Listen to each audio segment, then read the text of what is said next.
यत्पादां स्वीयानां तान्निजाचार्यां नमामि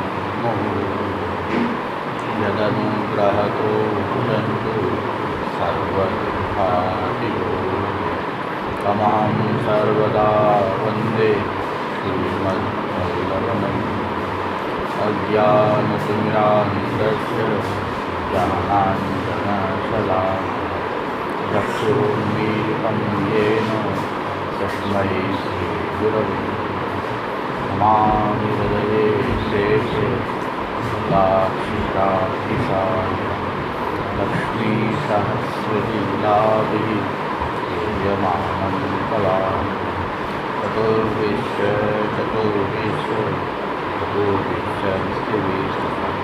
षड्भिर्विराजते योः पञ्चधारविदधि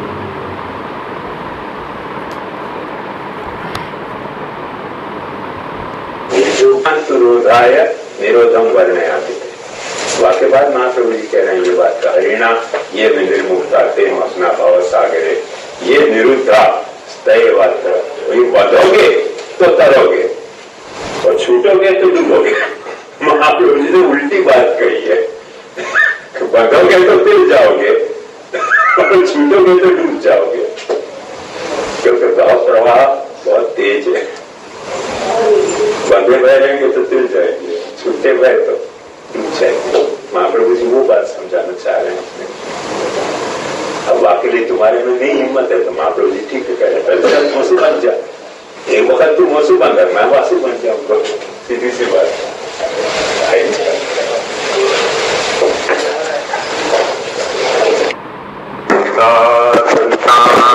हंतारो यत्पादाम्बुजरेणव स्वीयानां तान्निजाचार्यान्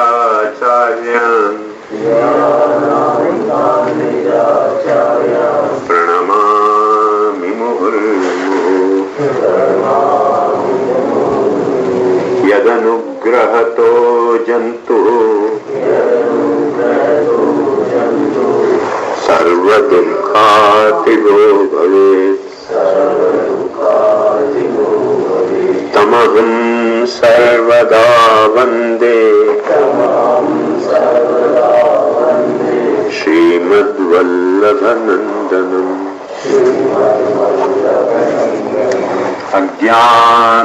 अज्ञानतिमिरान्धस्य ज्ञानाञ्जनशलाकया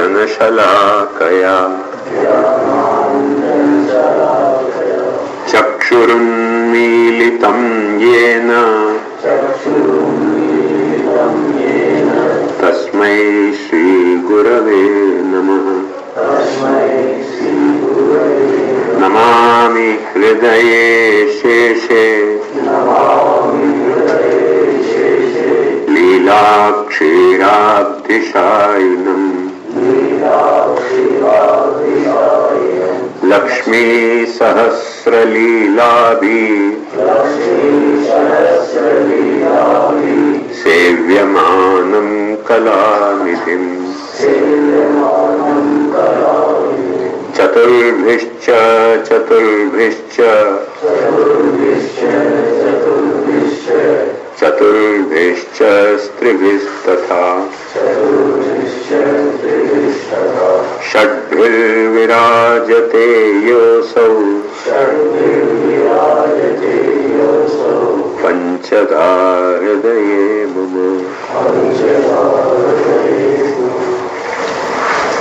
कल के प्रसंग के बारे में कुछ पूछना है कोई को? कल मूल में जो बात मैंने समझानी चाहिए थी कि 2-3 मुद्दा मुख्य हैं। एक मुद्दा यह तो कि या तो ब्रह्म में कोई न्यूनता है, कोई खामी है, वह खामी की पूर्ति के लिए सृष्टि पैदा करे है, या ब्रह्म के के ऊपर कोई तरह को बंधन है, जैसे अपन कोई काम की रिस्पॉन्सिबिलिटी ले लें और वह काम की रिस्पॉन्सिबिलिटी लेने के कारण अपने को काम करना पड़े, ऐसे ब्रह्म के ऊपर जगत को पैदा करना, जगत को संचालन करना, जगत को लय करने की कोई जिम्मेदारी है, वाक्य कारण करे है। अथवा एक वो पक्ष है कि ब्रह्म करे ही नहीं है, अपने आप सब कुछ हो है, वाकई अभी अपन चिंता नहीं करें पक्ष की। पर ब्रह्म कुछ भी जो कर रहे हो है वो मैंने अपने स्वभाव से कर रहे हो है कि कोई के प्रभाव के वश कर रहे हो है, या खुद कर नहीं रहे हो और कोई और ब्रह्म के नाम से कर रहे हो है, ब्रह्म के एवज में। इन तीनों कल्पन को अपन माने नहीं है, क्योंकि अपन ये माने हैं, अपन का मतलब उपनिषद, ब्रह्मसूत्र, गीता, भागवत, इन तीनों कल्पन को नहीं मान के अपन यो माने हैं कि ब्रह्म में कोई न्यूनता हती हुआ की पूर्ति के लिए ब्रह्म ने ये सृष्टि को काम नहीं कियो, न ब्रह्म ने ये सृष्टि कोई के प्रभाव के कारण कियो, कोई भी नियम के प्रभाव के कारण, न ब्रह्म के अलावा कोई यह सृष्टि को उत्पन्न करके पालन कर सके। तो ये प्रश्न एक बड़ा आवे कि ब्रह्म ने क्यों कियो, और जब ब्रह्म क्यों सृष्टि उत्पन्न करे है, क्यों सृष्टि को पालन करे है, क्यों सृष्टि को संहार करे है, यह प्रश्न को वेद, गीता, उपनिषद, भागवत ये सब कैसे टैकल करें?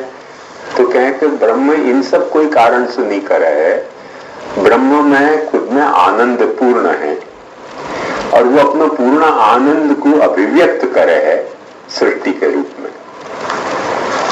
ये मूल बात थी कल, समझ में आई ना? ब्रह्म पूर्णानंद है और पूर्णानंद होने के कारण वो अपने आनंद को प्रकट करे है, वो अपने आनंद की पूर्णता को अनुभव करे है। पूर्णानंद, वो पूर्णता को अनुभव करने के लिए सृष्टि है, सृष्टि भी है, सृष्टि को पालन भी है, सृष्टि को संहार भी है। कल मैंने आपको या के लिए 2-3 उदाहरण भी दे के समझाए और वो उदाहरण शरीर को बताया कि अपने शरीर में जाबोखा पतन माँ के गर्भ में जावे, बहुत सारे अंग उपांग नहीं हुए हैं, पर वो अंग उपांग पैदा हो जाए बाद में, जैसे जैसे गर्भ में बच्चा बड़ो हुए और गर्भ के बाहर बड़ो हुए तो नख, दांत, केश, बाल वगैरह सब अंग उपांग पैदा हुए हैं। अब ध्यान से समझो, यदि ये अंग उपांग के बीज गर्भस्थ जो वीर्य कण है वहां में नहीं हुए तो पैदा हो सके? नहीं हो सके। इनको पैदा करके और जो बीज है वो बीज क्या हासिल करना चाहे? बीज में रही भाई जो पूर्णता है वह को पूर्णतया अनुभव करना चाहे। हर वृक्ष की एक हाइट हो है और बीज में से जब वक्त वृक्ष निकले है तब वह हाइट को हासिल करना चाहे। जैसे खजूर के पेड़ की एक अपनी हाइट हो है, केला के पेड़ की एक अपनी हाइट हो है, नीम के पेड़ की एक अपनी हाइट हो है। तो जैसे ही वो बीज में से या अंकुर में से वृक्ष निकले, गुलाब के पेड़ की एक अपनी हाइट हो है, वो हाइट तक वो वृक्ष बड़े है। उसके बाद वो रोके कौन है? कोई नहीं रोके। वासुदेव पर बढ़ने को यदि स्वभाव है तो बढ़ते ही जाना चाहिए, बढ़ते ही जाना चाहिए। कोई वृक्ष बढ़ के चौबुर्जा जितना तो लंबा नहीं हो जाए। क्यों नहीं हो जाए? क्योंकि हर वृक्ष की अपनी एक हाइट है, जहां हाइट में वृक्ष बढ़ना चाहे। ऐसे अपने शरीर की भी एक हाइट है, जहां हाइट में अपन बढ़ने चाहे, वो अपनी पूर्णता है। तो हर जो वस्तु पैदा हो रही है वो अपने पूर्णता को हासिल करना चाह रही है। सृष्टि के रूप में ब्रह्म जो पाछो प्रकट हो रहे है वो अपनी पूर्णता को हासिल करने के लिए, पूर्ण जो है वो अपनी पूर्णता को हासिल करने के लिए पूर्णानंद जो है वो सृष्टि प्रकट कर रहे हो, सृष्टि को पालन कर रहे हो, सृष्टि को संहार कर रहे हो। ये उपनिषद को, वेद को, गीता को, ब्रह्मसूत्र को, भागवत को मूल सिद्धांत है जो महाप्रभु जी ने एज इट इज जैसे कहो है वह तरह सुआ को स्वीकार्य है। ये कोई नई बात नहीं, अपन सब जान रहे हैं, कई वक्त अपन दोहरा भी चुके हैं, सोच भी चुके हैं।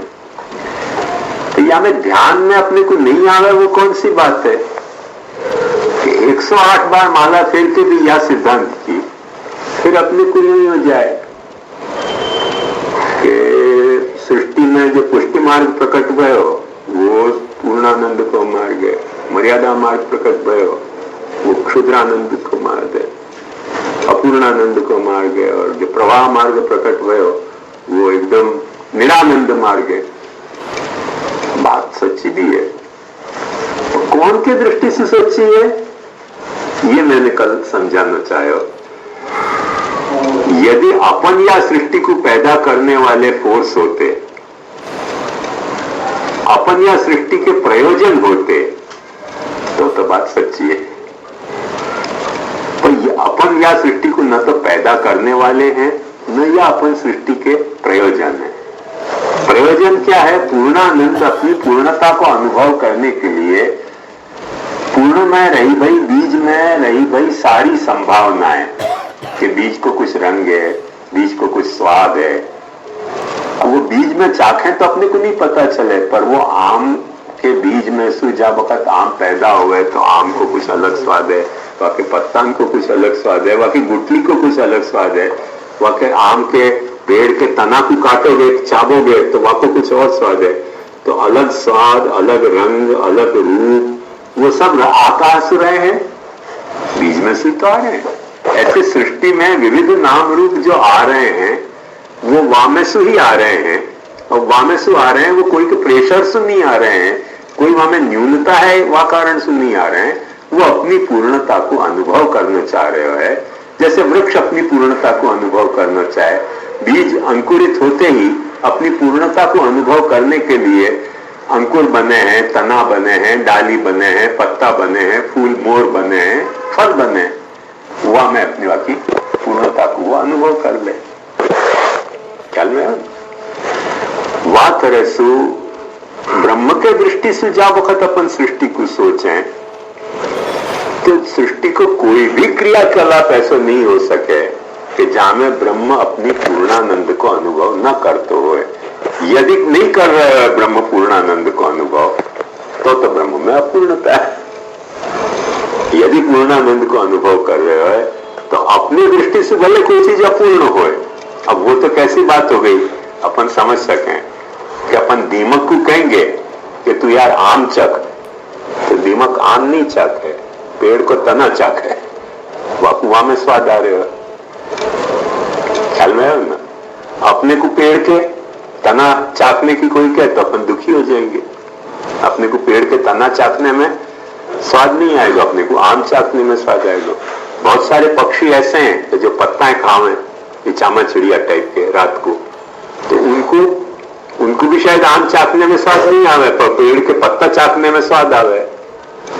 तो कौन को कहा चाहे चीज को चाकने में स्वाद आ रहा है, वो तो वह की अपूर्णता है ना। क्योंकि वाकू एक ही आम को तना में स्वाद आ रहा है। अब अपन समझे कि वो दीमक जो है वो बेवकूफ है। अगर दीमक से कोई नहीं पूछे ना, वो अपने को बेवकूफ मानती होगी कि तना का इतना सुंदर स्वाद है, वाकू छोड़ के तुम फल को आम को क्यों चाक रहे हो? बेवकूफ हो तुम। अब निश्चय कैसे करना कि कौन बेवकूफ है? ध्यान से बात समझो कि कोई बेवकूफ नहीं है, सब समझदार हैं। हर एक व्यक्ति को, हर एक प्राणी को जहां स्वाद आ रहा है वहां स्वाद आ रहे हो, दूसरी जगह नहीं आ रहे हो। वो वाकई अपूर्णता है। सब जगह को स्वाद लेने वालों तो पूर्ण ही हो सके ना। सब जगह को स्वाद लेने वालों तो पूर्ण ही हो सके, अपूर्ण व्यक्ति नहीं हो सके, क्योंकि अपूर्ण की अपूर्णता ही यह बात की है। ये बात अपने को दिल में साफ सुथरे तौर पर समझ आवे तो अपने को समझ में आवे कि सृष्टि को चाहे कोई भी क्रियाकलाप हो, वहां में ब्रह्म अपने पूर्णानंद अनुभव कर रहे है। सृष्टि को प्रयोजन के तहत अपन यही लिए समझ सकें कि ब्रह्म को पूर्णानंद को अनुभव ब्रह्म ने करना चाहे, वो सृष्टि को मुख्य प्रयोजन है। वह मुख्य प्रयोजन में अपन अपने प्रयोजन को वासु बड़ो माने तो कहीं न कहीं अपनी कमजोर दृष्टि है। वो कैसी दृष्टि हो गई कि जैसे बंबई से अपन किशनगढ़ आ रहे हैं, अब भाई ट्रेन बंबई से दिल्ली जा रही हो, अपन को किशनगढ़ उतरना है तो अपन ये माने कि किशनगढ़ की ट्रेन में हम जा रहे हैं। अब आपको उतरना वाली है, ठीक है कि आप उतर जाओ किशनगढ़ पे, पर दिल्ली से बंबई से यदि ट्रेन दिल्ली जा रही है तो ट्रेन का प्रयोजन क्या है? किशनगढ़ है कि दिल्ली है? दिल्ली है।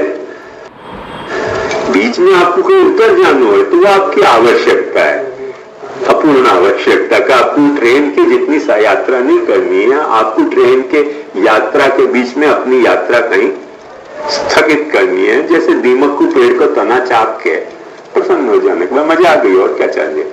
चामा चिड़िया को पेड़ के पत्ता खा के आम के मजा आ जाए, बस मजा आ गई, और क्या करना है? कोई को आम के फल खा के मजा आ रही है कि अब आगे क्या करना है? तो वो तो अपनी अपूर्णता के कारण हो रहे हो। इन सब में ब्रह्म तो अपनी पूर्णता को अनुभव कर रहे है। ये बात अपने को तहे दिल से समझ में आवे। आवश्यकता क्या है? अपने को लगे छोटी सी बात को, इतने बात को बखड़ जंतर क्यों करना? तो ये छोटी सी बात को नहीं समझने के कारण कितने बखड़ जंतर हुए हैं, ये समझो कि व्यर्थ में अपनी भक्ति जो है वो भक्ति नहीं रह के कहीं न कहीं अहंकार बन जाए। प्रोग्राम के वाइज क्या होना चाहिए तो कि अपना अहंकार ठाकुर जी की भक्ति बनना चाहिए तो, और इम्प्लीमेंटेशन के लेवल पे क्या भयो कि अहंकार तो ठाकुर जी की भक्ति बनियो नहीं, भक्ति अहंकार बन गई।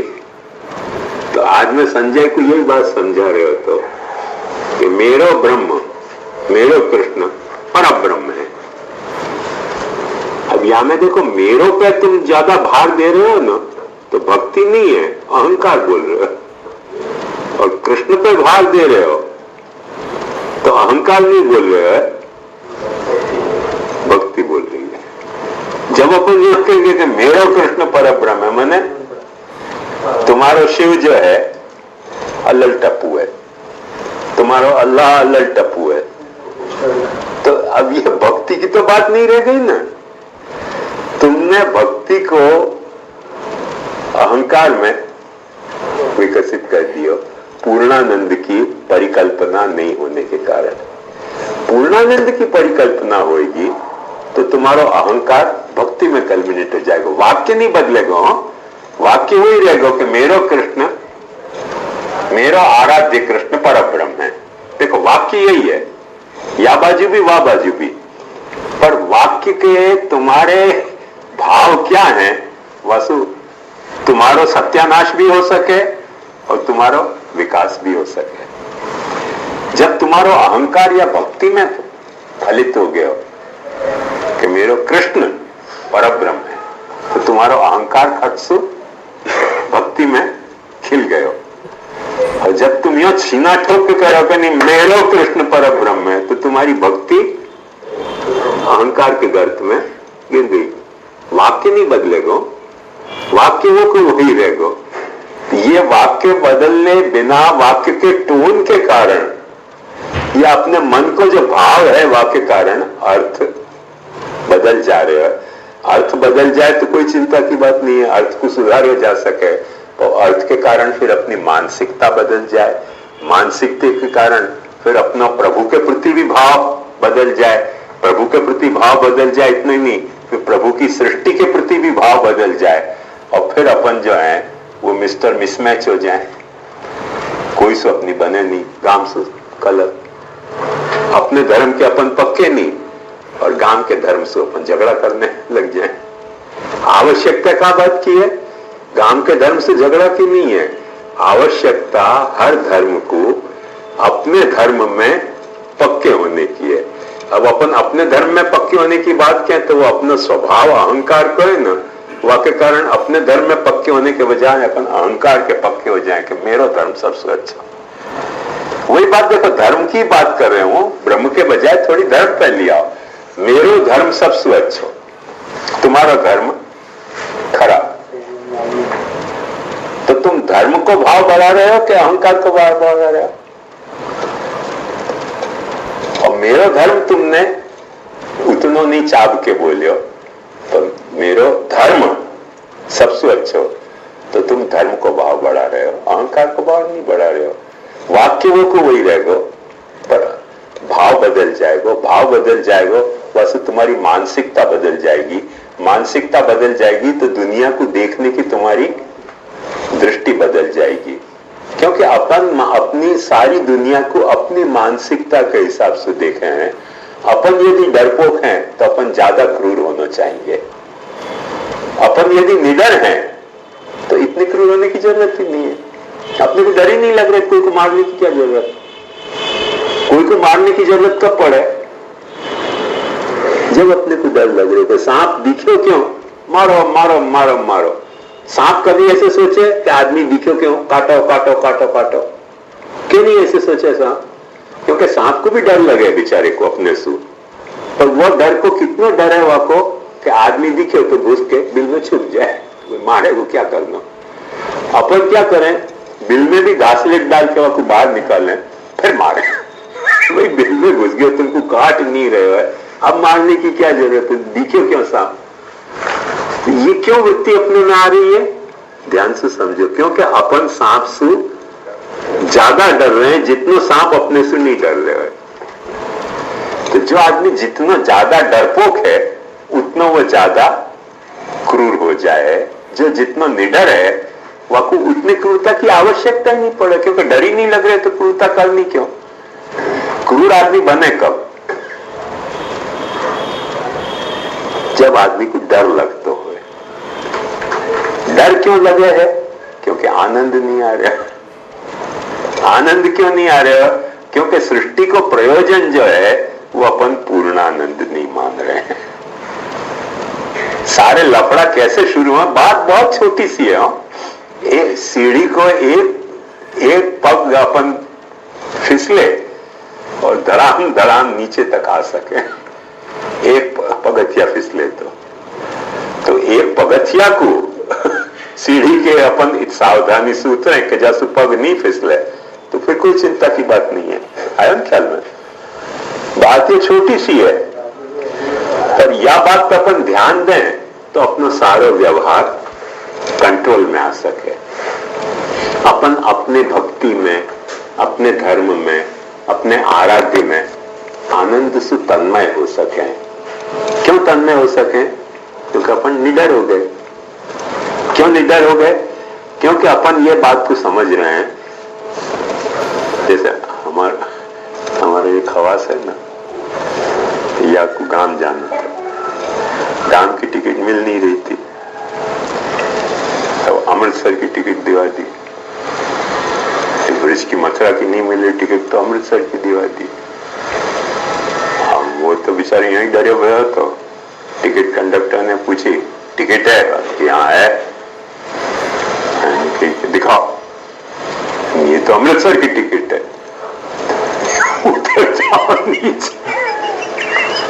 अरे भाई, अमृतसर तो दूसरे दिन आने वाले, मथुरा तो पहले आ रहे। डर करके उतर के कौन जाने क्या लफड़ा हो गया। सीधी सी बात है कि मथुरा पहले आ रहे हो, अमृतसर बाद में आ रहे हो। टिकट अमृतसर तक की दिला दी क्योंकि ट्रेन अमृतसर जा रही थी, मथुरा की नहीं मिल रही थी। भगवान ने टिकट कंडक्टर ने थोड़ी घुड़क के पूछी, क्या है? मथुरा की टिकट कहाँ है? अमृतसर की है। या कोई लगे कुछ गलत टिकट आ गई, उतरने में ही सार है। तो आदमी डरे ना तो ऐसे तरीके हो जाए। जो वहां को डेस्टिनेशन आ रहे हो बीच में तो भी वहां में वो पहुंच नहीं पावे, क्योंकि डर गए। नहीं डरे तो सीधे से कह सके भाई कि अमृतसर तो आएगा, तुमको क्या आपत्ति है, मैं मथुरा पे उतरता हूं तो टिकट अमृतसर की है तो तुमको क्या फर्क पड़ेगा। उतना कहने के लिए आदमी को थोड़ा निडर होना चाहिए। डरते डरते करे ना तो फिर इतना नहीं काम हो सके। तो यह बात को समझो, ये टिकट तो रेल की टिकट की बात है, पर अपने धर्म की टिकट को भी यही चक्कर है ना। अपन ने टिकट काट ली ब्रह्म संबंध लेके कृष्ण तक पहुंचने की, पर बीच में कोई घुड़क दे, कृष्ण कैसे मिलेगा, हम नहीं मिले तो अपने को लगे यार उतरो स्टेशन पे, कृष्ण तो बहुत लंबी सफर है, कौन जाने मिले कि नहीं मिले। कोई सत्संग करने के लिए कोई बापा के पास उतर जाए, कोई बापी के पास उतर जाए, कोई महाराज के पास उतर जाए, कोई कथावाचक के पास उतर जाए, वह कौन जाने कृष्ण कितनी दूर है, मिलेगा कि नहीं मिलेगा। जो जहां कंडक्टर ने डपट लगाई कि बस वहीं उतर जाओ। ये तकलीफ जो है वो सब जगह हो रही है अपने को डरने के कारण, ख्याल में हो ना। और जब अपने को ये पता है भाई अपन जहां तक की सफर कर रहे हैं वो अपने उतरने के लिए है, वो अपनी अपूर्ण यात्रा है ट्रेन के कंसेप्ट में। तो ट्रेन के लिहाज से अपनी यात्रा अपूर्ण है, पर अपने प्रयोजन के लिहाज से तो अपनी यात्रा जा पाए, स्टेशन पे उतरना वहां पूर्ण हो रही है ना। ट्रेन को जितना जाना है आगे जाए। बात ख्याल में, यही बात महाप्रभु जी समझाना चाह रहे हैं कि जितने भी धर्म मार्ग हैं वो सृष्टि चालू रहेगी और तुमको मुक्त करने के लिए।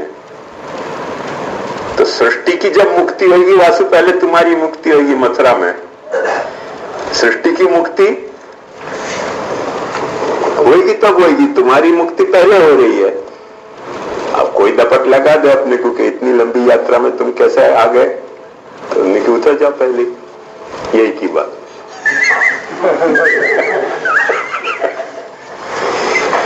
तो पहले उतर काय को जाना, समझ में आई ना बात। तो यह बात को समझो अच्छी तरह से कि मुक्ति पहले आ रही है, सृष्टि को लाए बाद में हो रहे। कुछ यात्री ऐसे भी हैं कि जो मुक्त होंगे नहीं, वो काय को उतरे, हमको अमृतसर तक की यात्रा करनी है, या दिन सृष्टि प्रलय होगी वह दिन मुक्त होंगे, काय को हम धर्म करें, खोटे धर्म करके और अभिसुकाय को मुक्त हो। जब तक जो है वो सृष्टि चल रही है तब तक हम भी चलेंगे। तो महाप्रभु जी के लिए बहुत अच्छी आज्ञा करें कि कृष्ण से आत्मरतौ तस्य लय सर्व सुखावह। वो जितनी ट्रेन की यात्रा है टिकट उनकी वहां तक की है, ख्याल में है ना। अब कौन की टिकट कहां तक की है वो प्राइमरी इश्यू नहीं है, प्राइमरी इश्यू है कि तुमको कौन से स्टेशन पे उतरना है। टिकट तुमने कोई भी स्टेशन की कटाई हो, वहां के पहले भी कोई स्टेशन पे तुमको उतरना हो तो तुमको सुविधा है कि नहीं, ट्रेन रुक रही है तो चालू ट्रेन में उतरोगे तो शायद हाथ पैर टूटेंगे, पर रुके ट्रेन वहां वक्त तो अपन उतर ही सके ना। ये ट्रेन के यात्रा की कथा नहीं है, धर्म यात्रा की भी ये कथा है, कर्म यात्रा की भी ये कथा है, ज्ञान यात्रा की भी ये कथा है। यह बात को अच्छी तरह से समझें अपन कि ट्रेन जो है वो पूर्णानंद के टर्मिनल से शुरू हुई है और पूर्णानंद के टर्मिनल तक जाएगी। अपन जो है वो पूर्णानंद से पूर्णानंद के टर्मिनल तक नहीं जाने के पहले ही कहीं अपन उतरना चाहते हो तो अपन उतर नहीं सके हैं, ऐसी बात नहीं है। या लिए महाप्रभु जी तो स्पष्ट सिद्धांत ऐसा है कि एक लय अलग है और एक मुक्ति अलग है। एक सृष्टि को लय जाको प्रलय के वो एक अलग है, जैसे देह विलय अलग है, आत्म विलय अलग है और सृष्टि विलय अलग है। देह विलय तो हर जन्म में अपना हो रहे हो, देह को लय हो रहे हो, एक देह एक्वायर कर रहे हैं, वो देह छूट रहे, नया देह आ रहे हो, वासांसी जीर्णानि यथा व्याय नवानि गृह्णाति शरीर, वह तरह से हो रहे हो। एक आत्म विलय है। आत्म विलय का मतलब क्या कि कर्म ज्ञान भक्ति वगैरह साधन से अपनी आत्मा जो है वो परमात्मा में लीन हो रही है। वास्तु सृष्टि थोड़ी लय हो रही है, सृष्टि नहीं लय हो, तुम लीन हो गए पर सृष्टि तो चलती रहेगी। पर जा दिन सृष्टि लय होगी वह दिन, जैसे ट्रेन ही अमृतसर पहुंच गई के बाद तो सब यात्री को उतर नहीं पड़ेगा ना। तो कृष्ण से आत्मरतौ तस्य लय सर्व सुखावह। अब या में कौन सा यात्री सच्चो और कौन सा यात्री खोटो वाकई दो तरह से निर्णय हो सके ना, एक तो यात्री को कहां उतरने की आवश्यकता है वासु, और एक कोई गलत ट्रेन में